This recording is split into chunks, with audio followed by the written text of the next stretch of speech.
said we'd do some one-on-one interviews, but okay. Well, just I'd like to. We're on. You're the boss, Mike, but I'd like to answer every question that exists here. Sure, go ahead. Well, maybe this is for Joe and Michael. The Virginia team, can we look at this as an expansion team, and if so, expansion teams throughout sports history have trouble sometimes attracting talent that the established teams do. How does this work with the UFL? Well, it's interesting. As far as bringing in quality.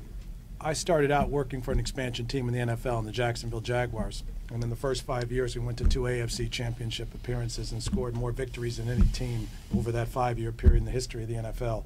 Our team in Omaha was an expansion team, sold out all of their games, over 24,000, started out 3-1, and it's because we put the people in place that gave that expansion team a chance to be successful. So the general manager of that team was Rick Mueller, who had been the GM of the Saints for 9 years. The assistant GM was Ted Sundquist, who had been the general manager of the Denver Broncos for 7 years. In this market, we've got Doug Williams, who's the general manager of this team, and I'm very, very confident in his abilities. I'm very confident in the coach's ability. But because the league has a hand in it, we help in terms of allocating more choices in the draft. The first 2 weeks of free agency are exclusively for the expansion team. So they get a chance to get players, even if the other teams want them. If they identify them, the players must come and play for this team. So I won't say that we stack the deck, but we give an extra helping hand from a personnel standpoint, and we make sure that we put experienced people. We pulled Doug out of the National Football League to make sure that we got a guy, particularly in this market, who knew how to pick people that would be interested in coming to this market.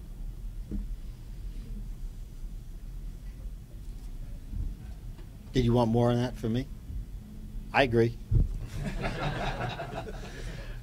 Remember, one of the keys to the success of the league is the parity. So when you have an expansion, here's the other piece. I mean, it's not like this league is 75 years old. So, yeah, you're an expansion team, but the oldest team in the league has 2 years more experience than you do. There's a question back there. Yes, sir. Pat Goff. I met Pat last night. About relationships with the community. Will there be an opportunity for high school kids to get into football camps run by the UFL with help from the community, of course, if time allows?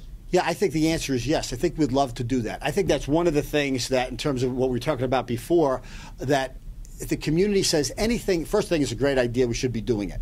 But that's the type of thing. What is it you'd like us to think about? What is it that we can do? I think the development of youth league athletes, student athletes, is a wonderful thing to be able to do that. And we're going to have coaches that'll have good names and reputations to be able to help with that. So I think that's one of the pluses. That's not going to help us win necessarily, but that's going to help us be more of a factor in the community and more of identification with the community, which I think is also part of what we're trying to achieve. The United Football League. If you like great football, you'll love the UFL.